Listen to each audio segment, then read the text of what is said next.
Good morning. Good morning. How are you, sunshine? I'm okay. How are you? I'm awake. I don't know how much longer I can do these 8:30 start times, but I'm happy that I'll be 3 hours ahead, so that'll be a little Yeah, easier to handle because I'll be 11:30 instead of 8:30.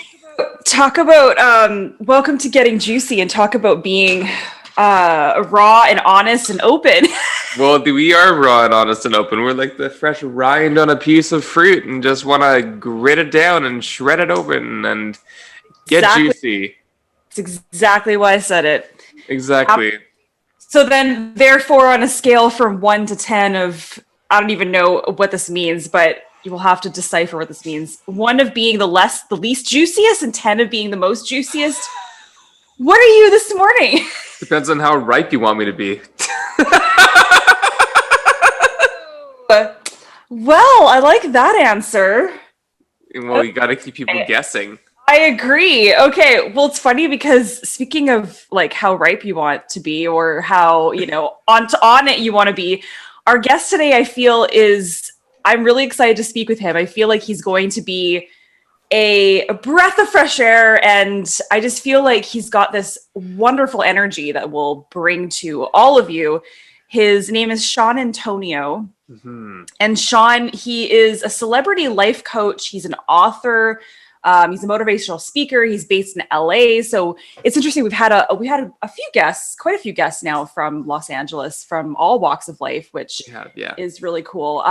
He grew up in Brooklyn, but his parents are from Aruba, and I have to look down because I remembered Aruba, Panama, Oh, Panama. wow. Yeah, so really, really cool upbringing because he also, I believe he's fluent in French, Mm. Spanish, excuse me, not French, Spanish and English. And he's a trained dancer. He was a trained dancer. He's got Ooh. like, I have so many questions. Ooh, So many questions. muy caliente. Yes. Yeah. How did he get to where he is now? I mean, goodness gracious. What a story already, and we haven't even seen his beautiful face. Is Shayna Poonam? I know. Well, I know he has a beautiful face. I've seen his beautiful face. And passionate about photography, travel. Goodness gracious. And not only that, I mean, I don't know. We won't say her name because we didn't ask her permission necessarily, but I'm sure Shawn will probably talk about her. But his partner is a huge advocate of getting juicy, and she has been just want to thank her so much for uh, shooting people our way. Yes. She's been squeezing people our way through the rind. Just squeezing through the rind. Yeah, sure, because that makes sense. Makes complete sense. Complete sense. Yeah, so his partner actually is a publicist in Los Angeles and has a bunch of people on our roster, like some of the people we've had on the show already, and was like, you know what? I think Shawn would be a wonderful guest, and we said, I think so. We think so too. We can't. Hmm. So, yeah, I love it though, and also just how prompt Sean was with emailing us this morning saying, "I'll see you on the other side soon. Can't wait to speak with you." And you on know, the other side, that sounds a bit. Did he say that? well, I think it is something excited to speak with you soon. Right. So, but other side meaning like virtually as opposed to writing. So, I'm I'm just teasing. of course, Can, that's the point. can you not take the jabs like you give to me? Do you have to talk about that? I'm sorry. I'm sorry. What are jabs? Okay. Okay. Okay. It's gonna be like that. You're the one with all the boxing and like the boxing experience and stuff, Yeah. and with your cute little boxing gloves. No, those are some strong pipes. You know what? Yesterday, last night before I went to bed, it's funny you say that. As I was going to bed, I had a hard time falling asleep, and I had all this energy, and I almost wanted to, but I didn't. I probably should have because my heavy bag is outside. Uh huh. Inside, obviously sleeping. I mean, I could have been outside sleeping, who knows? But I was just like, oh, I just need to get out all this energy. And I almost wanted to I should have, because it's not super cold out yet. I should have just gone. It was like 10 p.m. Gone and just like punched the bag a bit before I went to bed. You know what? I mean, it's nice that you have that as an outlet. That's for sure. Yeah, absolutely. So I like the color of your shirt today. It's funny. I was actually just gonna say the same thing, and we're both wearing the same brand as well, which is even funnier. Yeah, you totally are. You were. I was with you. I know you were like, I don't know. I was like, Rach, let's just go. And then all of a sudden, boom, there you go. And now you're wearing it on the podcast. I think this is the second episode you've worn it. Possible. Good memory. You wore it on our first episode with Jeff Grace. Wow. And we've had how many episodes now? Like 70? Is this going to be number 70? Or is it 69? No, it is 70. It is 70, I think. And speaking of our 70th podcast with Shawn Antonio. Yay! Hello. Good morning, everybody. Good morning. Hi. Good morning. How are you? Extraordinary. Great to see you both. Great to see you as well. What a lovely face you got there, and an incredible hat on top of it. I mean, you're ready to go. Thank you. I borrowed it for today. I borrowed the hat and the face. Amazing. Well, if you have a facial stylist, I would love to borrow them as well. That's awesome. You're so Canadian. I love your accent. So Canadian hero. That's awesome. We have Canadian accents? Oh my God. And we're not even saying A. That's incredible. I love it. Well, I spent some time in Canada in my time. I've been to Canada probably about 10 times. So I've been to Vancouver, been up to BC, been up to, everywhere. Been to Nova Scotia, been to Montreal, been to Quebec, been all throughout Canada. So Montreal, Quebec. You've been to more of Canada than I have. That's incredible. Yeah, totally. It's awesome. You guys are super nice. You guys are always so nice. Thank you. I was going to say a lot of you guys are too, and we were just kind of doing a little introduction to yourself. And speaking of super nice and super awesome, your partner is like, and I don't know, can we say her name? Do you think that's okay? Do you think she'll be okay with that? Yes, Alicia motherfucking Antonio. Yes, her actual middle name is motherfucking. So yeah.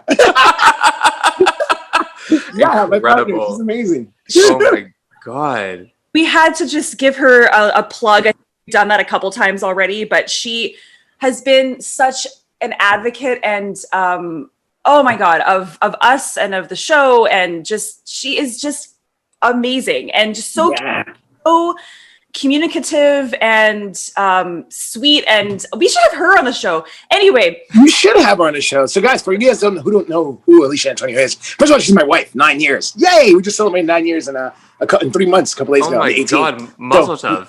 Thank you so much. We have month anniversaries. We always celebrate month anniversaries just to acknowledge our love. But she's an amazing publicist. First of all, she's a publicist by like a side gig. She manages some of Gordon Ramsay's Hell's Kitchen chefs, the winners, and a couple of the runner-ups and people like that are really close with us. So season 19 and season 20, shout out to all you guys.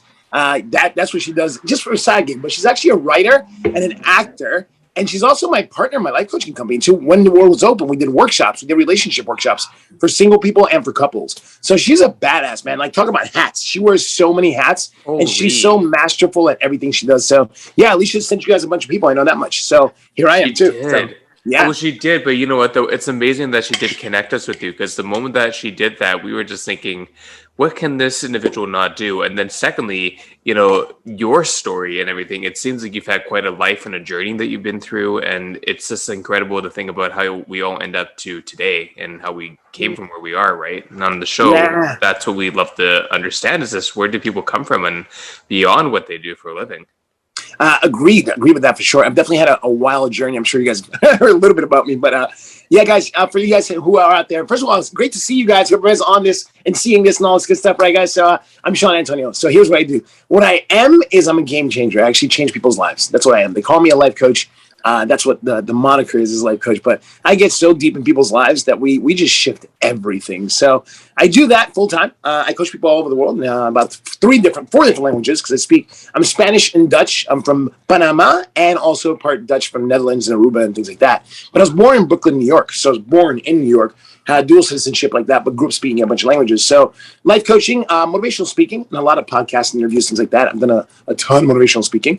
I speak on so many different topics. So much fun to shift the world with that. And then I have a couple books on Amazon. One called Beat the Beast You Are. It's about unleashing your true beast in your life and living in your beast all the time, like living with complete enthusiasm and self-expression and living your purpose, right? So that book came out 4 years ago. Wow, yeah, 2017. I released that July 20th. And then my second book, my follow-up book, is Having Amazing Relationships. It's about all of your relationships being delicious and juicy. Plug to you guys. Being super juicy. So that one got me a reader's favorite, 5 stars out of nowhere. One day I got an email saying, hey, you won 5 stars. I'm like, wow, I did for that book. That's awesome. So those 2 books are $8 on Amazon. You can just put my name in the search bar and put Shawn Antonio, SHAWN, and you'll find me. So that's what I do because I was born to do all that stuff, So here we are. Okay, so number 1, you just woke us up, so thank you, because Hero. That's awesome. Hero's not a morning person. I've said this on this show quite a few times. We like to kind of poke each other and jab, and he's just not. So before he came on, because he's actually moving to Toronto, which is 3 hours ahead. I love Toronto. Yeah, I've been there too. Awesome. Amazing. The T.O. Yeah. Yeah. Long story short, he's like, oh my God, I'm so glad that we're not doing these mornings anymore. It'll be morning for you, but it'll be later for him. And so, and having you on, thank you for that, for this wonderful wake up. Number 2. Yeah. Okay. Yay. Obviously you're out there inspiring tons of people and helping tons of people. I'm just getting it down to like the juice already. Yeah, go for it. Who inspired you? How the heck? Oh, man. That's a long list. Who inspired me? Well, first of all, guys, I've been through a lot. You guys may or may not know some of the stuff in my bio, but I've died a couple times in my lifetime. I got hit by a car when I was, well, let me rewind. When I was 4 years old, I had my first asthma attack. I have asthma. I'm asthmatic. So I had my first asthma attack, and I went to the hospital and died. Like, I came back to life. Like, my heart stopped. Everything freaked out. I was 4 years old, and I had an asthma attack. So that was one wake-up call. But at 4, you don't wake up with like, okay, this is my purpose. This is my life, right? You just wake up going, wow, I survived that moment. And then at 22 years old, I got hit by a car and died. So another death moment. Came back, all my internal organs were lacerated. I couldn't hold liquid downs. I actually couldn't talk for a couple of days. My vocal cords shut. I was actually dating a girl from Three Rivers, Canada, from Montreal. I was dating her, and yeah, she got really mad because I didn't call her after the hospital because I was in the hospital.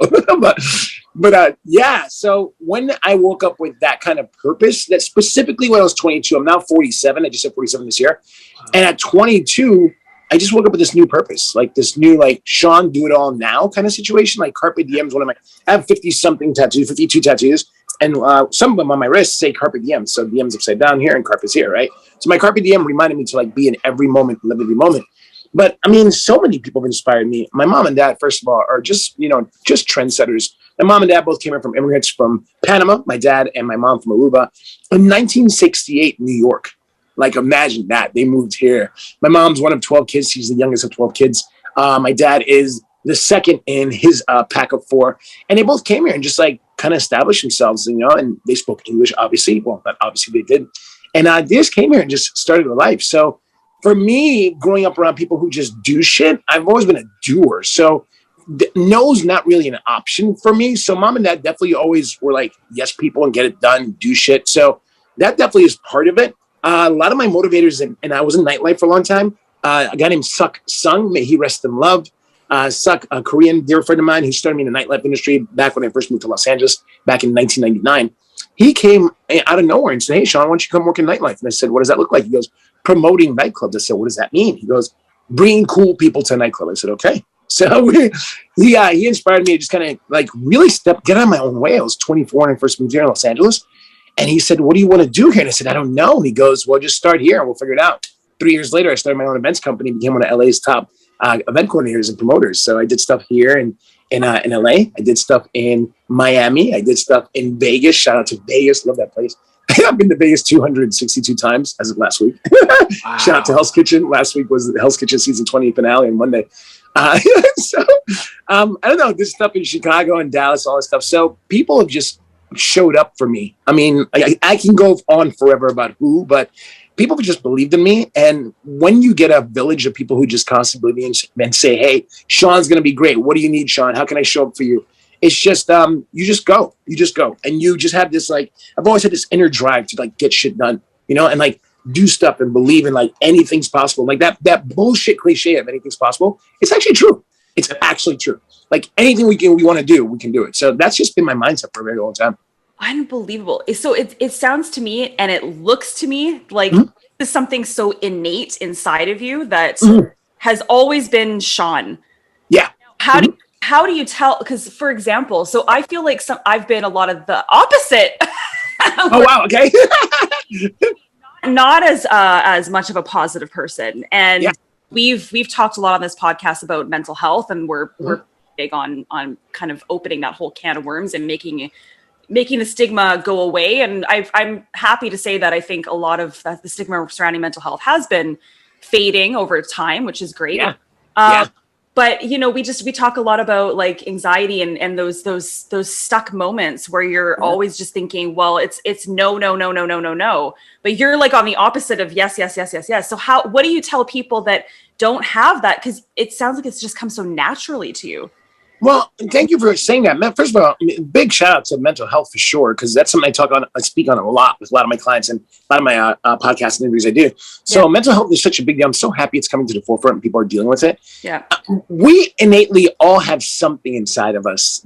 This week, one of my social media posts I'm putting up is use your superpowers. Right? We all have a superpower or superpowers, right? Like you said, thanks for wake up call. Some of my dear friends call my voicemail in the morning and they call me their morning cup of coffee because my voicemail is like, hey, you Shawn Antonio, hi! And that's just who I am, right? And so my aunt shit her pants one day. She called my voicemail. She's like, oh my God, I'm so scared. She's got all scared. But to answer your question directly, we all have a certain thing inside of us that we can use, right? So whether you're dealing with depression or anxiety or any kind of, breakdowns mentally, you have to dig deep, and it's always right there. It's right behind fear. So on the other side of fear is your truth, right? On the other side of failure and the conversations you have in your head about yourself, negative self-talk, things like that. When you actually stop and really dig and figure out why the fuck you exist and why you're here, it just becomes organic and natural. So, that's the work we have to do. Unfortunately, life is work. It really just truly is. However you want to look at it, bad, good, ugly, life is work. But at the other side of that work is you get to live your dreams. You get to live what you truly are, what you're meant to be here for. So you just got to do some digging, some soul searching. And I don't know how it's been for you guys during this pandemic, but a lot of people I've been coaching over the past year and a half since LA shut down March 15th of last year. A lot of my people all over the world specifically are digging for their purpose. They're like, what am I doing on this planet? Why am I here? Did I really enjoy that job I was going to before the pandemic?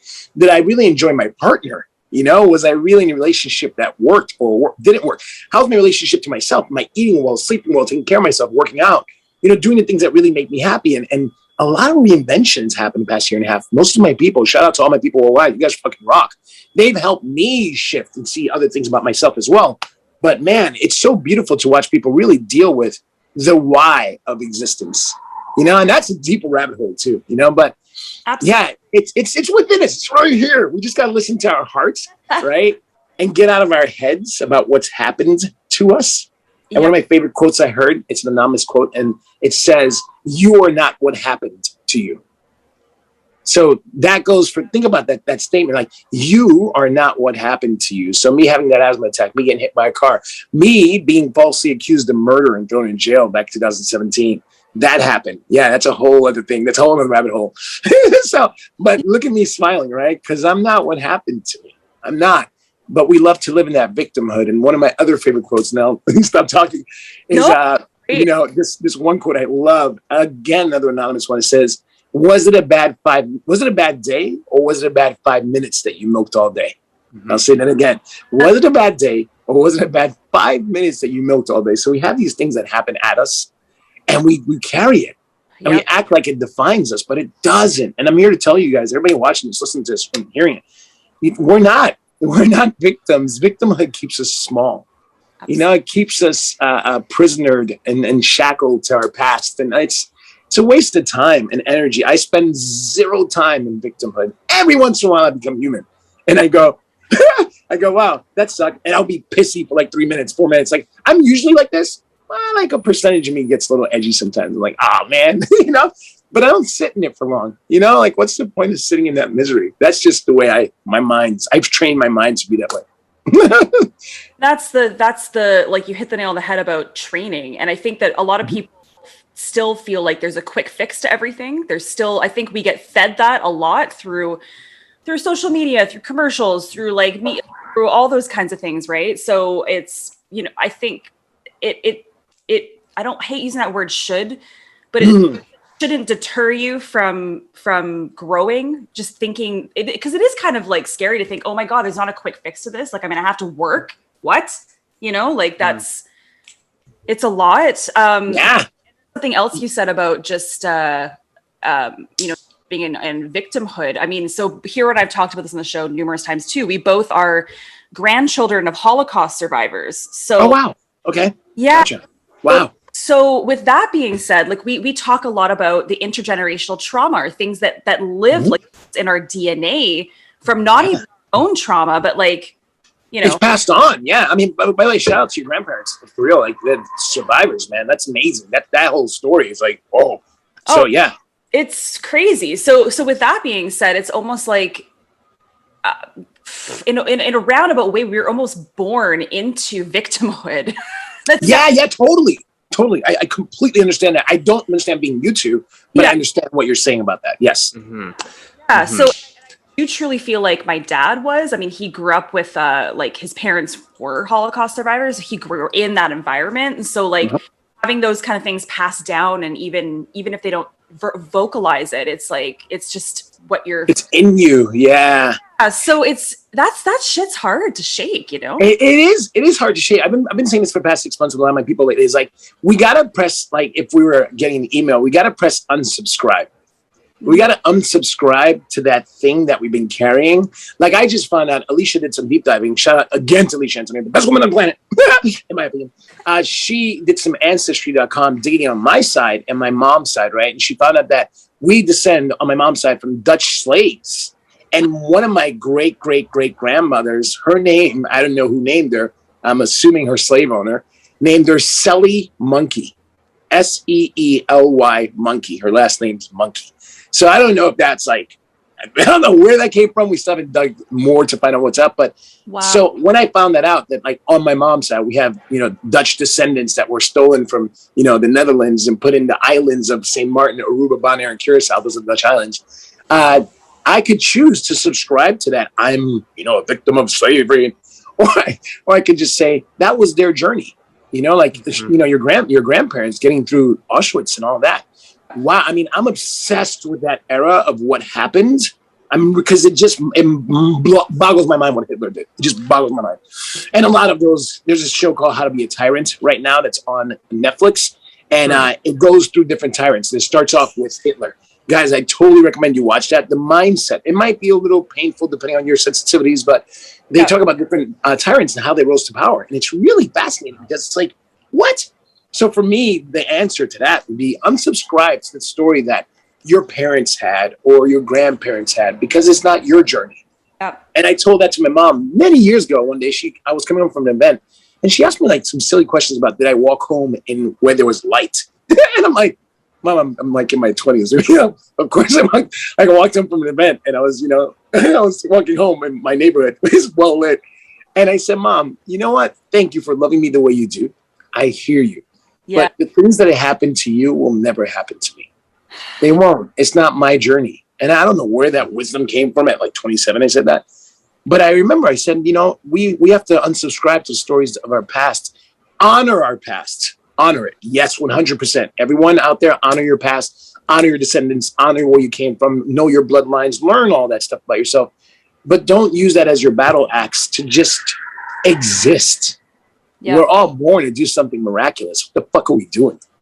That's our purpose, is to be a miracle, right? So all that other stuff, I'm not interested in it. I'm interested in like, who can you be in this lifetime? What mark can you leave on this planet? What's your carbon footprint? What difference do you make? We have a sign in my house that says, get up off your ass and make a difference. That's a sign that sits in our living room. It says, get up off your ass and make a difference. Like, do that for yourself and others and then see what happens. See how your life turns out. Yeah. Like, do that. Swing the bat all the way.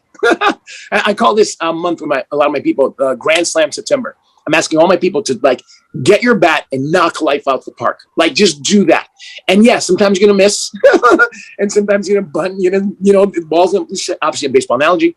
but why not be as powerful as you can be and unsubscribe to the pain, the trauma, and guys, for mental health people, anybody who's wrestling with depression and stuff, get medicated, get the proper meds, get yourself seen by a health professional. I tell people that all the time. Like, if you have mental breakdowns, go get medicated properly.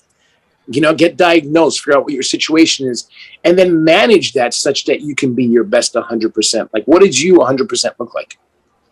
I don't know. I mean, that's it. This is how I wake up every day. I wake up like this. Alicia calls me positive. She's like, she calls me positively. She says, you're annoyingly positive.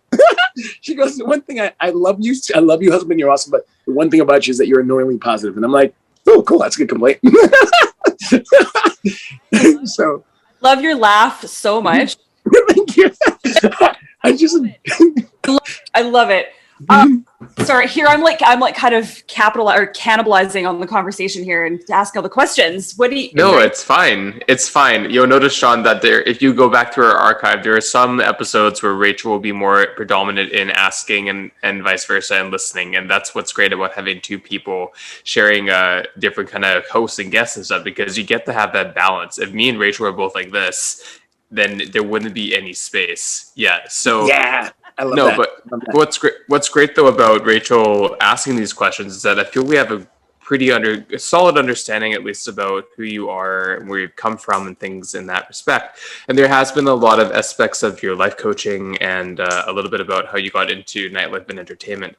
But what I'm wondering, though, even if you are who you are now and not holding on to your past, I am curious about, in addition to those couple moments that really stood out to you and kind of made you wake up and become more aware of surroundings and what your purpose is, what do you find have been some other experiences with other individuals in your life where you have seen humanity in your face and then helping those individuals through real situations? Like, what are some key things you've taken away from other people's situations? I mean, that's a beautiful question. Thank you for asking that, Hero. And yes, I agree with your balance, guys. You guys have a beautiful balance. It's totally, you give each other space to breathe and air. So rad. I'll specifically speak to this, guys. And like I said, I mentioned earlier, being falsely accused of murder. I fought for 14 months to clear my name, and unfortunately had to take a plea deal. The system in America is broken, so being a black man in America, I had to take a plea deal. So I spent 113 days in jail, a total of 118, because I had almost 4 months. So I had 5 days of them trying to figure out what to do with me, and then 14 months of fighting it, and then I had to take my plea deal. So I have a tattoo on my arm. This is 113. That's the amount of days I spent. Yeah, so I have my own survivor tattoo, right? And so when I was in jail, being falsely accused is weird because you didn't do it, but you're in there. And I was unfortunately one of the top 5 worst jails in America. This was 2018, just to put dates on the board. It was March 1st, 2018 to June 22nd, 2018. And when I first got in there, not being a criminal, not being a gang member, not having done things that are, illegal per se, the first day I looked around and I said, wow, this is what it looks like in here. And I had to pick sides because here in California, it's very segregated, the jail system, the prison system. So being a black Hispanic in a black and Hispanic run jail system, I had to choose sides, because immediately when you go into dorms, they call them dorms, you have to choose a side, choose who you're running with. They call it running with. And so I had to pick and choose my battles based on the energy of the room without even knowing anybody. I had to walk in and go, okay, I'm running with the blacks, or I'm running with the Sureños, or I'm running, I had to figure it out. The people I met in there, and forgive me if I cry, because it was beautiful experience in there. Wow. These people they had no guides growing up. Their family were addicted to drugs or alcoholics or not available, whatever it was. So a lot of these kids, men, I'll say, from ages, I was in there with people who were 18 to 57, 58, and they had been in and out of jail most of their lives. And it was heartbreaking to see these guys just never have love in their life. So I sat down day number 5, I was in there, and figured out what my lane was going to be, because you got to figure out your lane, right? And I asked these 2 kids, I was like, hey, what do you guys see? What do you know about love? I don't know where that came from to ask these 2 kids, because you don't really socialize in jail. You kind of stay away from people, you just do your own thing. Yeah. And they didn't know what love meant. And I went, wow, okay. So I didn't announce myself that I'm a life coach or any of that shit. I just went into my bunk and I wrote out a love seminar. And I created it. So day number 6, I did this love seminar with these 2 kids. And at that point in time, I was running with the blacks. And it was 19 of us on the black side. And I started this seminar, which was intended to be a 1-hour thing. Ended up being 3 hours, and all the blacks came over. So at the end of it, it was everybody together in unity. And the things I got to learn is that people want to love. They're just afraid. They're afraid to be loved. And it was beautiful to, like, the one question I left them all with at the end of that 3.5 hours to sit down. I said, hey, what's the first thing you're going to do when you get out of here? And guys, Rachel, Hero, the faces that these kids had, they were just like, Shawn, I'm going to go home and hug my mom.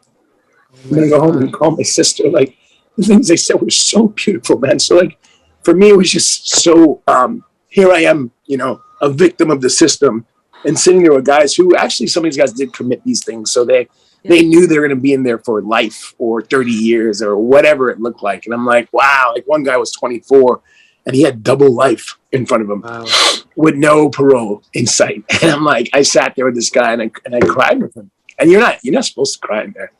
But yeah, they taught me as much as I taught them. And it was really beautiful. And I really got that I was in jail, right? Falsely accused of murder for that reason, to impact all the men I got to be with throughout that time. And I did. I had meditation circles at one point. They had prayer circles in there. I had workout. At one point, I was working out almost the entire dorm. All the lines were crossed. Like, we were just doing our thing. And that's the difference of one. My friend Mario Calderon says all the time, it's the difference of one. One person can shift anything. So when I was in there, instead of being an angry dude, being, woe is me, victimhood, I said, fuck it. This is my home for now. Let's just make it that. And it was challenging. I'm not going to say it was easy, everybody. I'm not like this superhero, but I definitely got clear that I was going to be in there for a while. So I just made it the best experience I could. And I definitely had my days of anger and depression, for sure, 100%. Yep. And the anger was ugly. It was like I wanted to just punch everybody, But I know that's a deep answer, to your question, but yeah, man, people, we all need each other. And we all have to learn to love each other. Today's International Day of Peace. I think it is. Yeah, peace and love is like the mantra. I did a meditation this morning and talked about that. We just got to get better about loving each other. We do. We just got to love each other. I know that went somewhere else, but I just had to say that. We're fucking up, man. We are. We're not loving each other for who we truly are and accepting each other for who we are. And we're not being our true selves. Go be your true self. Fuck it. Mm-hmm. Why not? Mm-hmm. Well, Shawn, I mean, again, that's what we look for on our podcast is transparency, humility, resilience, and just complete candidness, right? And so there's no right, no wrong answer. It's your answer. And so the fact that you can speak on a spectrum that is so diverse, I'm the same way for sure, in terms of how I speak and not really caring. If you're going to ask someone a question, expect an answer and expect the full answer, not just some small talk that's superficial and kind of leaves you wondering, I don't think that was really the answer that I was hoping for, so that we appreciate the fact that you're filling that space and giving and amplifying the voice of people such as yourself that can give those that choose to listen even to part of this conversation. There's so much wisdom and knowledge that even I've extracted from your words and your experiences, and even just reminders that I already know myself, but particularly what I might be going through in my life right now, and having someone that is more, I wouldn't say more wise, but has more life experience, that has more background in whatever they've come from. And then, imparting that wisdom into my heart and my soul, and realizing the things that are preparing me for what I need to feel and go through it, to kind of get perspective.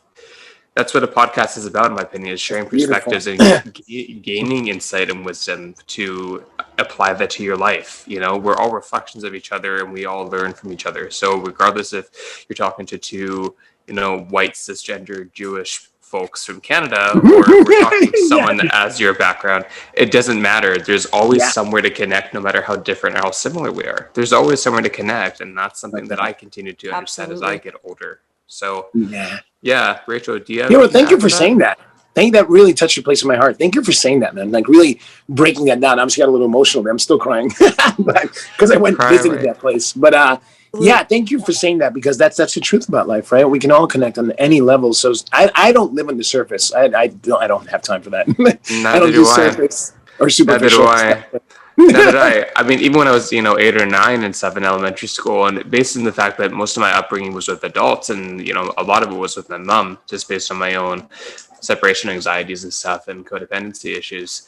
I'd go to school to my classmates and say, how's your mom doing? How's your family doing? And they'll say, I don't know. Like, I just want to play. I just want to play on the monkey bars. And it's like, well, that's boring. Like, I'd connect with my teachers. I'd connect with my counselors. I'd connect with my group leaders if I was like in a summer camp. Like, I would always identify with the people leading the camp, not anyone that's in the camp with me, because no one wanted to listen or care. They just didn't see the same wavelength, right? So that's the thing. We all have different walks of life, and as I agree with you, I think partially what you're saying is that we are not what has happened to us. And I say something similar to myself, like, we're not our current thought, we're not our current emotion, we're not our current judgment, we're not our current this. Yes, use what has happened to us as a sign of strength and resilience, but at the same time, I do notice myself being a highly sensitive individual and dealing with chronic anxiety, primarily anticipatory anxiety, social anxiety, separation anxiety, and transitional anxiety. There's all these different things that come up. And it's always interesting how you know better. I mean, like, me and Rachel are yoga teachers, so we understand on paper, the ethics, the philosophies, like being non-harming, being non-grasping, like all these things that we might practice in parts of our life. But when we come down to ourselves, I'm such a hard individual myself, especially right now in my life, and I'm my own worst critic, which we all are. But yet the root of yoga is ahimsa, which is non-violence and non-harming to ourselves, but also to the universe and the people in our life. So I think it's an interesting contrast how we are so hard, we're so giving and loving and do our best for other people, but for ourselves, even if we do, we are always the quickest to judge ourselves. We're so harsh on ourselves. You're so right about that. By the way, you said you're HSP. You're a highly sensitive person. Okay, got it. I know a lot about that. Alicia opened that door some time back, and we learned that. So I hear everything you're dealing with, and I do coach a lot of people that deal with a lot of the ailments that are I call them your specific gifts. Yeah. They're your gifts, right? Mm-hmm. They might not look like that, but yeah, everything you're saying resonates so deeply in my heart. So yes, more tears. I totally get that. I guess I'm getting super sensitive today too. It's all good. We feel. Rachel, I know you have something to say, so I want you to hop in. I was just teasing because you said, calling those kind of sensitivities your gifts. I was just like, can you tell my husband that? Yeah. I mean, that's a big part of why Alicia and I work so well after 9 years and 3 months of marriage, is that we're constantly learning each other, and learning new things about each other and learning other perspectives and how we operate. We just had a beautiful conversation last Wednesday about our relationship after 9 years and where we are and what we are today, and what our agreements are with each other. Like agreements, not rules, but agreements that we make as a couple, as business partners, all the things we do as parents, being a united front, like the things that we do. Shout out to our daughter, Viva Antonio. Viva just turned 6 last month, and she's a beast. She's such a cool chick. But yeah, a lot of what you're saying, Hiro, and Rachel, what you said earlier too about who we are as humans, it really is, we can choose in every moment who we can be. And my dad, in my opinion, said it best. Rest in peace. My dad passed away of COVID last December 22nd. Yeah, so he COVID, then he had an ischemic stroke, and he passed in 10 days. The healthiest human I ever met. The guy worked out 7 days a week. He never drank or did drugs. He hit a 6-pack when he died. Like, he had 73 years old, was shredded. But it was his time. His contract was up, right? So that's what I had to get to, is like my dad's contract ended December 22nd. Point of that is that we have this ability to do anything we want to do, but we have to choose it constantly. We have to constantly, and I won't say fight for what's ours, because what's organically ours is ours. And my dad said this quote, to get back to the quote. He said, life is a series of moments, and every moment we get to choose who we be. And how that really, like, when he first said that to me, I was like, wow. So every second of every day of every moment that we're breathing awake and not asleep, we get to choose what we say, how we be, and what we do. And that's a part of what survived me when I was in jail, those 118 days. It was me choosing it in every moment. Who am I going to be in this moment? How can I support that kid? How can I, help that kid whose grandmother does crack and his mom does crack, and he hit his girlfriend because he doesn't know anything else but says that, and he's non-affiliate, not gang member, and he's 22 years old, and he does, he's getting picked on by the gang members. Who could I be for that kid in that moment? So anytime moments like that would come up, I'd go, okay, what wisdom, what gray beardness can I add to this? And I grew a big beard back then too. What wisdom can I impart in this moment to help that situation out? And I diffused a lot of bombs in there. A lot of moments of people about to like beat each other down and do things. I was like, hey guys, can we find a different way to work this out? Like just a different way. Like I get you're in the world out there as gang members, you're in different gangs, you have different beliefs, but as humans, how can we connect? And that's how my meditation circle started. Because I was like, I'd be meditating on the outside yard when we had yard. It was a thing. And people walk by and be like, hey, what's that guy doing? And I go, oh man, I think he's meditating. Yeah. And they're like, yeah, what? He's my, because they have nicknames for you in there. So they call me Panama. They call me Panama. They're like, yo, Panama, what are you doing, man? I'm like, meditating. Don't fuck my vibe, bro. Like, don't. And they're like, can you teach me that? So like, it started becoming this thing to where every morning I had a group of people and we'd all be meditating. These guys had no idea.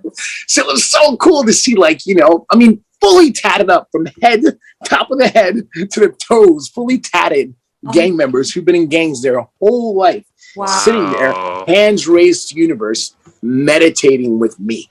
Can you? I'm like, you know, what I'm just thinking this whole time is, can you imagine if instead, when a lot of these people were born and when they were raised, instead of teaching them how to segregate themselves, how to separate themselves and talk about their differences, that we were just taught that we're all human? Like, could you imagine? Yes.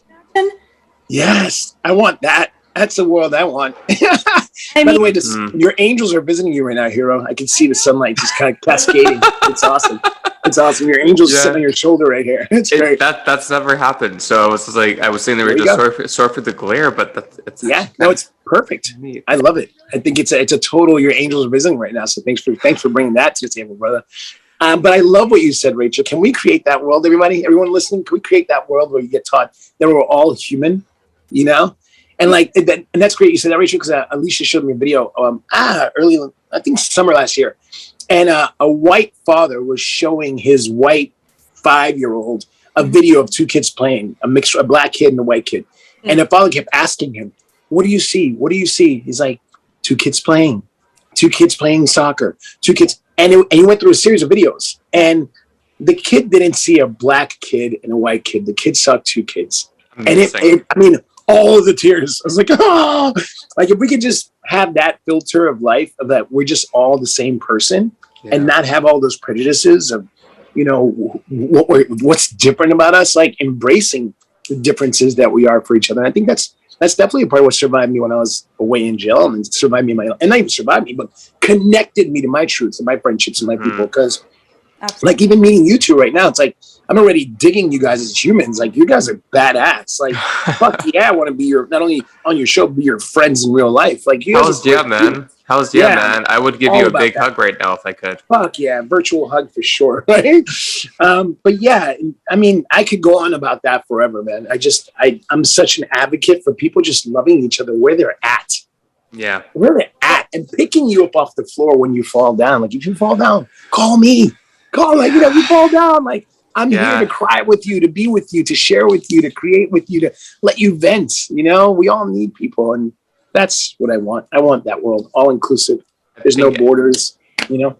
You hit the nail on the head, and I know Rachel is sharing the same sentiment as I am. I mean, I think in terms of everything that everyone's going through right now in their own respective lanes, and me and Rachel, it's interesting, since we've ever met, I think 7 years now, 6-7 years, we've always been on the same wavelength, whether because we're both Aquarius or not, I don't know.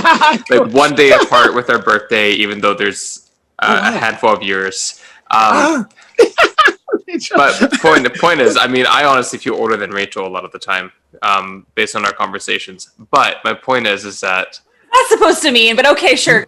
My point being is that, you know, whatever, as you're saying, wherever people are at in the moment, and just being there for them, I find that because it sounds like a victimization in some ways, and maybe it is, and that's okay if it is. But, you know, being someone that's queer, Jewish, and also we talk very openly in Canada on the show, like, we both live with our different anxieties, because there are some overlaps to different, but also, like, I live with nonverbal learning disorders, and you know, and a lot of people, it's interesting, like, NVLD is not in the DSM yet. It's actually not recognized. People, of course, understand the autism spectrum, which is fantastic. I mean, there's so much awareness for that and cancer and stuff. But it's interesting when you say, I have this, and not as a band-aid, but saying like, I actually live with this in my brain, and it's who you are.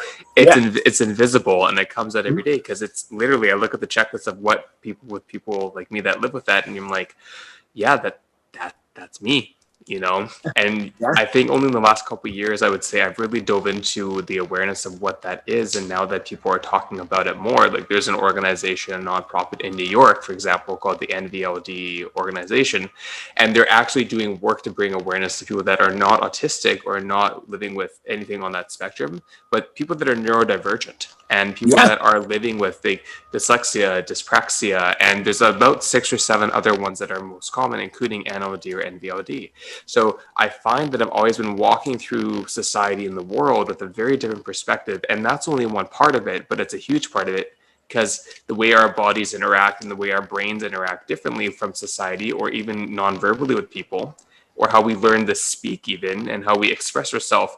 Certain use of words might not be the way that others understand how those words are interpreted, but to us it makes sense. To someone else it makes 0 sense at all. So sometimes I kind of feel like I'm walking through the world, and my purpose is to be a messenger and to kind of an alien from outer space, from the future, to let people know different things. And yet there's so much that I have no idea about that everyone around me does, because it's just common sense, and I have no fucking clue. So taking that, I'm curious in terms of your own life experiences with your own individual differentiations and qualities.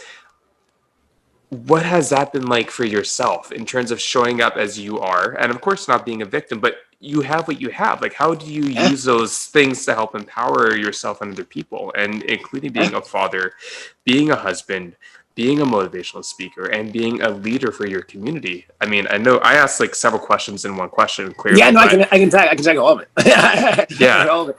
No, thank you for that. First of all, Hero, thank you for acknowledging the spectrum of people out there. Like I'm surrounded by neurodivergent people. I have like some of my closest people in my life, Alicia, Viva, like some of my best friends. They're all neurodivergent. So that's a new world that I've been learning over the past year or so. So it's been really like awesome for me to get that other side of psychology going. So that's something you guys probably don't know, but there's all that ADHD, and there's a bunch of stuff happening in my world. And I'm like, oh shit, that's learning that is great. What I do as I've been on this show with you guys, as you can tell, I'm super transparent. Nothing's off the table with me. I just don't care. So I use my stories of what has happened to me, not being the victim, but to share inspiration that if I can get through that, you can get through anything. Yes, ownership is super, like what you said, being Jewish and queer and having all the things you're dealing with, your anxieties, all that stuff. It's amazing. Those are your gifts. Those are awesome. I know for you, it might not be awesome every day, right? Like every day is not like, oh, I wake up and I'm me again, right? But how cool is it that you woke up and you are you today? Yeah. So for me, for you, for everybody listening to this moment is, we got to start to own the things that we are and deal with the things that we are and manage it and figure out outlets and ways to manage how you show up in the world. So for me, I've used my situations, and I'm love getting older. Like I'm 47 now. And I remember when I was a kid, I was like, oh, 40 is old. When I turned 40, I was like, cool, I'm 40. And now I'm 47, or as Alicia calls it, almost 50. I'm like, fuck you, Alicia. I get it, babe. I love you. That's hilarious. I'm not almost 50. I'm fucking 47. I get all up in her face. I'm like, I'm 47. But it's about, the wisdom that I gained over the years about, just being an open book with people and just allowing people to show up and showing up for them. Man, it's such an opportunity for us to share what we've been through, how we got there, and how to help other people get there. So whatever that is for them, like I get the great fortune of being a life coach and being paid very well for it and doing what I do. But my goal is seeing people fulfilling their dreams, complete all their things, complete all their traumas, get rid of things that have been self-defeating conversations or self-sabotaging actions. So, I've used a lot of the things that have happened to me. And I also practice the way I coach is I use definitely some of the stuff that's happened to me and how I've gotten through it, but I also use a lot of psychology and a lot of things like that. I do a lot of mindset training, like we talked about earlier, Rachel, about how we have to train ourselves in our minds, right? Yeah. To be the best we can do with what we have. Like whatever's up here and whatever deficiencies or superpowers you do have, like hone those things in and focus on what can be the best version of you. And any things that's not that, which is another, I'm a big quote master, as you guys can tell. I love quotes. One of them says, decide the kind of life that you want, right? And say no to everything that isn't that. Mm-hmm. So decide the kind of life you want. And everything that doesn't align with that, don't let it in your life. And that's a big breakdown for humans. We allow all these stupidities and these things that get in the way. And so I answer your question, but to really wrap that up is we all have an opportunity every day to like be the best us, right? And sharing your struggles, like sharing my struggles per se with people, it gives people a chance to go, they go, oh shit, my life coach went to jail falsely accused of murder. Right. And that motherfucker's smiling. How do I get there? One of my clients just told me that recently. He goes, Shawn, you know why I picked you as life coach, right? And I'm like, no. He goes, because you went to jail falsely accused of murder. I'm like, what? He goes, because when I met you and I heard that about you, I was like, how is he so happy? Yeah. What juice do I need to drink to get to where he's at? And I'm like, so I sat down with him. We went to this deep 2-hour conversation. And he was like, man, and I've been coaching, still training him, and he's getting there. And he's a 27-year-old white kid, producer, rapper living up in NorCal. And I'm a 47-year-old life coach in West Hollywood, California. Like, it's just a different thing. But any wisdom as humans that we can give to others, like for you, Hero, or you, Rachel, what you guys have been through, whatever you've been through, good or bad, your job is to share that, to inspire other people to be the best they can be. That's it.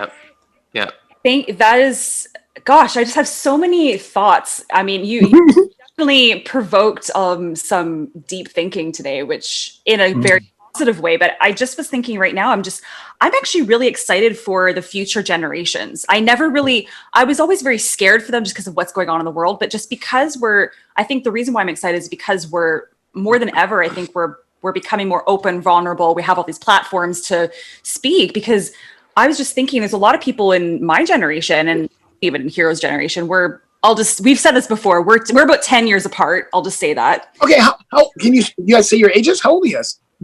I'm turning 30 in February. Oh yeah. Awesome. Yeah. I'm 30. I can't even believe this. I'm 39 in. Nice. Anyway, but my point is that like growing up and even in my early 20s and like when I was diagnosed with like generalized anxiety disorder and health anxiety and stuff like that, is that I was always told that it was something that I needed to fix. I have this diagnosis. Now I need to fix it. And there's something wrong with me. And yeah, it's a big one. Is a big one, And so what you're saying, because then you believe it. You believe it. Exactly. Yeah.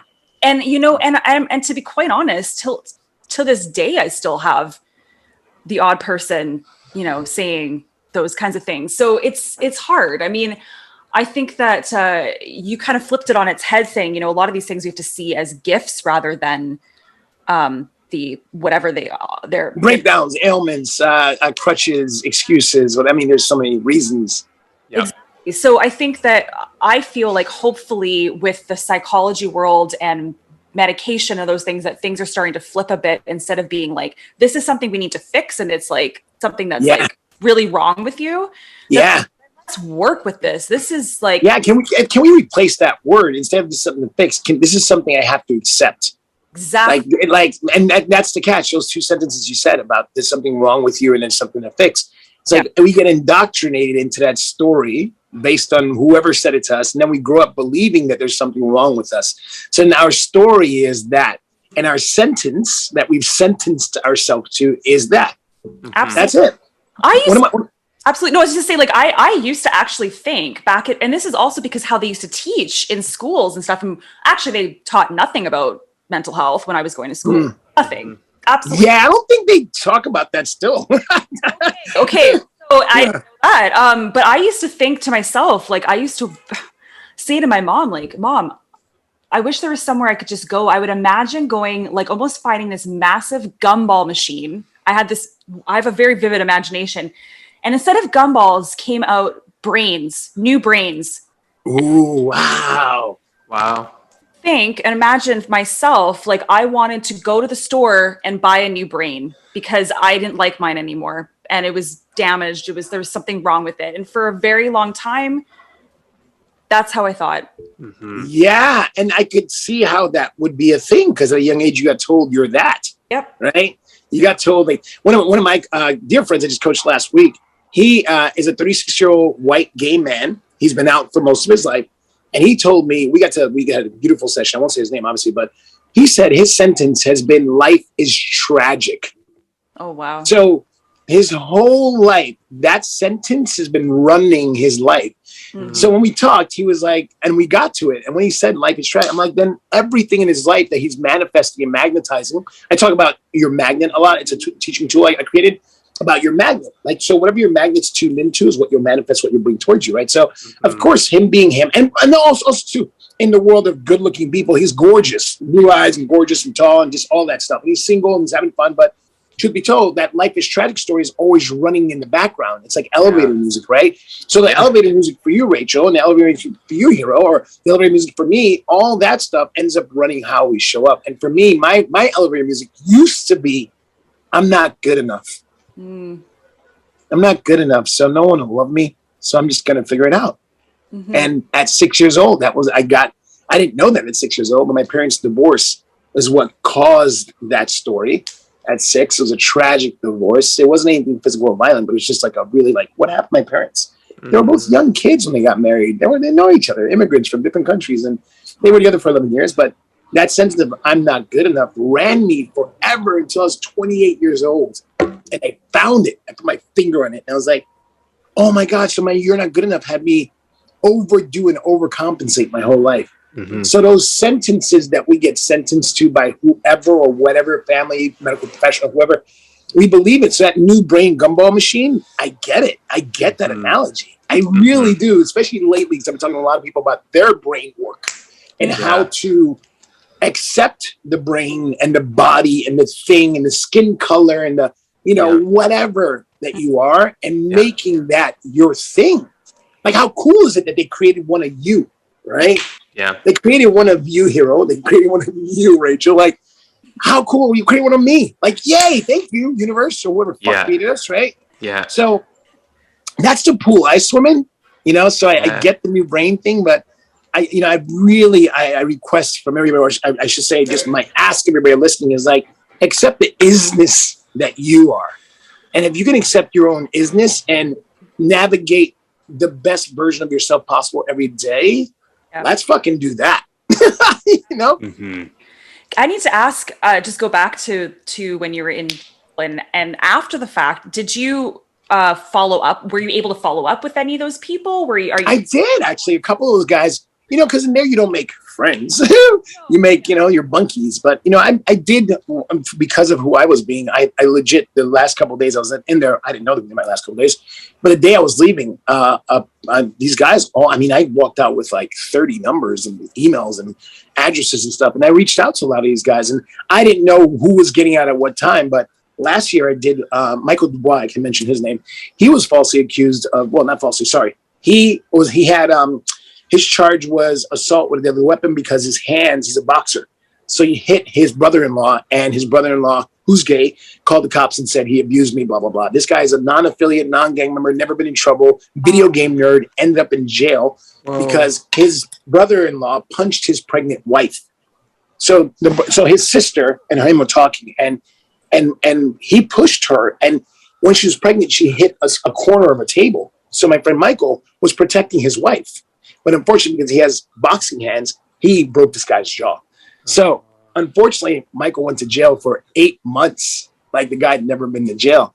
So him and I did a podcast last year, a really cool one last June. And I titled it, What I've Learned as a Black Man in America. Now, and I said it that way on purpose, what I've learned as a Black man, not being a Black man. Like, I've never seen myself as a colored person. I'm just Shawn. I'm a fucking... the Shawn Antonio fun dude, like, I'm that guy. So when I learned I was Black in America that day, January 1st, 2017, I'm like, oh, wait, I'm Black. Oh shit, that's a thing, And we did this podcasting, and it was supposed to be an hour long. It ended up being about 3 hours and change because a lot of white Americans were on the show. And they came on and asked, they're like, so, what is it like? I'm like, growing up, I'd walk by white people, they'd grab their purses. I'm like, that's weird. That still happens. And I'm like, What the? It's like, I don't understand that mindset. So a lot of those guys in there, we got deep. I mean, like I said, a lot of times I ended up, crying with these guys, and, in a very covered space, you can't really cry out there. But yeah, man, super emotional about things, because it was just like to watch all these kids suffer because they just didn't know. They didn't have the access to education or love or people to support them, their village, right? Their tribe, the people that you call family or friends that you call family. They didn't have that. So I just showed them another way of thinking, another way of being. And when I left that place, a lot of the guys were really emotional. It was really beautiful. I didn't want to stay in, obviously, but I was really impacted the day I left, and it was beautiful. And I asked every single one of those guys that I got to be close with, said, hey, when you go out, change, do something different. Like, do something different. Like, don't be the thing that got you in here. Whatever got you in here, don't stop that thing. Don't go back to the gangs. Don't go back to the drugs and alcohol. Whatever your thing is, let's change. Get a job. Do something. Find your passion. So it was. I know a lot of these guys. Some of them came out and changed, and so yeah, crazy. In the system, so in there, I mean, it almost sounds to me like you were doing something in there that is not currently done. So. Nope, there's no mental health rehab. There's no mental health rehab in jail, prison. Nothing at all. It's not rehabilitation at all. All they do is fuel your anger. There's no life coach or a therapist in there where you go and see them once a week. There's nothing. There's none of that. There's church, which is weird, whatever that is. There's books, a lot of books, cool. Yeah. But then there's segregation. So there's no unity. I wanted to play handball with the Hispanics, and in that door I was running with the blacks. I couldn't go play with my people. That's weird, right? I want to go play handball with some guys who play handball well. That's all I want to go do. They're like, Shawn, you can't do that. And I'm like, why not? They're like, it's crossing the color lines. I'm like, that's fucking weird. It's called politics in there. They call it politics. What blows my mind, and maybe this is just me being very naive, I guess, is how do people expect to have people be positive contributing members of society once they get out, or just to why is there not a stop to this segregation? I'm just being, like I said, naive. I don't get it. You know what? And I, having been a person who was in there and experienced that, I don't get it either. What I want to do, which I'm going to start doing this when the world's safe to do again, is speaking at jails and prisons around the world to rehab people's mindset. Because I was in there, so I can speak from a person who's in there. Yeah. And giving people a chance to read. The first 5 days I was in there, guys, they were playing jail escape movies. I thought it was a joke. They played The Rock, the Alcatraz escape thing. They played a Fast and Furious one where the first scene they're breaking out of jail. Oh, wow. The first 5 days at night at 8 o'clock, they're showing these jailbreak movies. I'm like, is this? Are we being punked? Where's Ashton Kutcher? No, this is funny. Yeah. I was like, are we being punked? No, they were fueling our anger. I'm like, oh, whoa. It was weird, man. Huh. But guys, to put that on the shelf where it belongs, right? It's just a book on the shelf. We all have books and chapters in our life, and it's up to us to really share those chapters and not live in the victimization of the chapters. Just share them and move on, and don't suffer over them. That's one of my biggest things. That's why I am actually currently living in my purpose of being a life coach, is that I want to end suffering. We got to stop suffering over stuff that's happened to us and really just go, okay, that happened. What can I learn from that? What's the lesson? I took thousands of lessons from that 4 months being there. Thousands. I'm still getting them today. Yes. I've been out since June 22nd, 2018. Here I am, September 2021. Yes.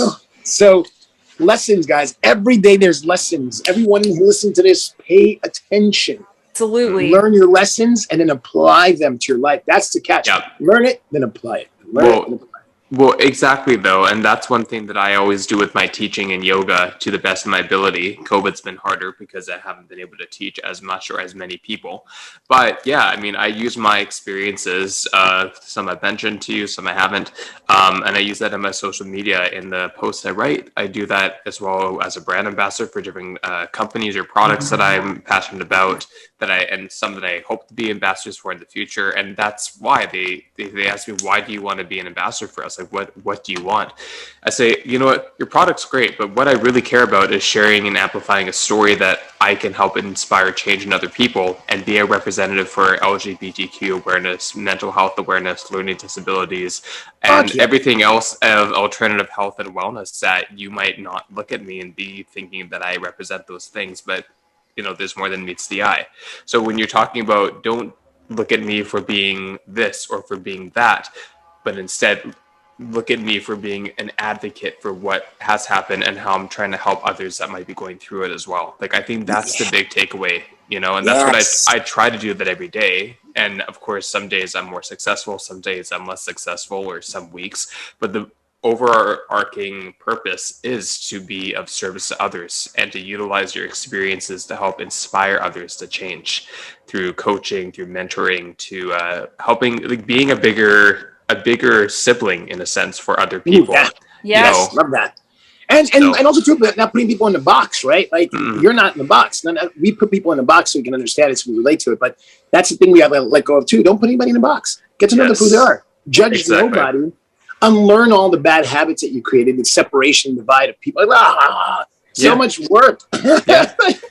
Yeah, absolutely. So a couple things we want to do before we say farewell for now. I think it'd be cool to continue this conversation in the future, offline and online.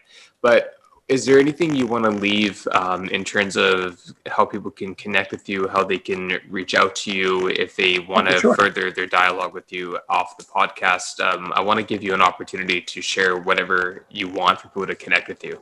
Yeah, for sure. Hey guys, so I've been doing this meeting. First of all, guys, what a pleasure being with you guys this morning. It's so great to like start my day with you guys. You guys are fucking awesome. Just want to say that. So yeah, guys, everybody can reach out to me on my website, ShawnAntonio.com, ShawnAntonio. You can go to my website and it connects you to all my social media, a lot of my interviews, a lot of my book stuff, anywhere. My Instagram, I just started a new Instagram about a little bit less than a year ago called Shawn Antonio Life Coaching, just like it sounds, at Shawn Antonio Life Coaching, SHAWN. And I put up 5 days a week. I put up inspirational posts to remind you about what life can be for you today.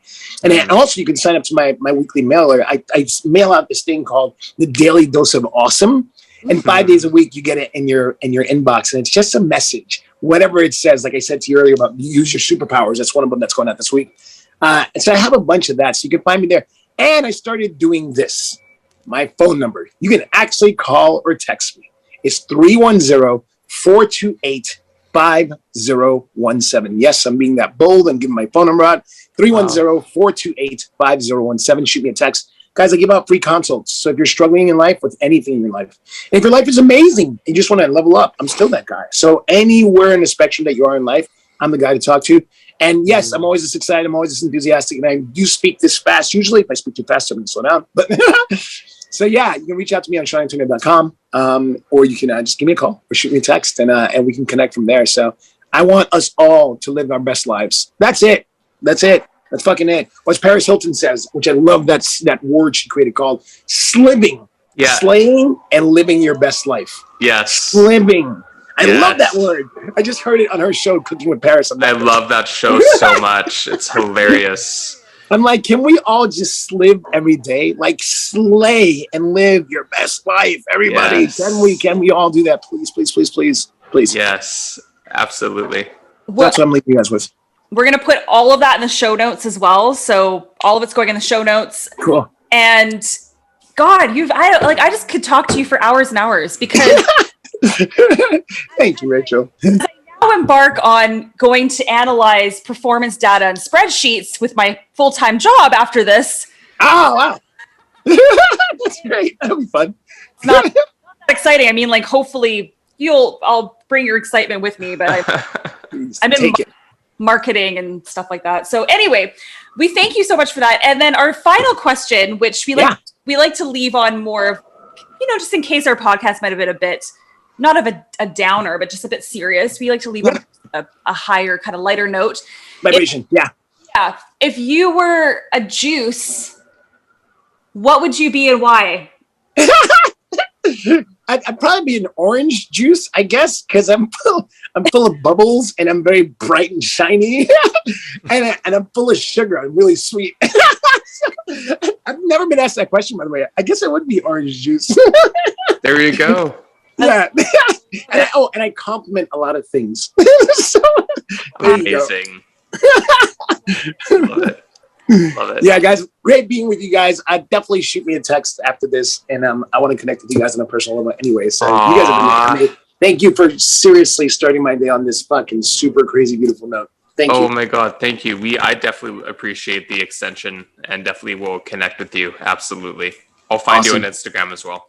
Awesome, guys. Great being with you guys. Thanks for getting juicy. You guys are badass. Thank you. I'll talk to you guys very soon. Rock and roll. Crush your week. Bye. Thank you. Bye.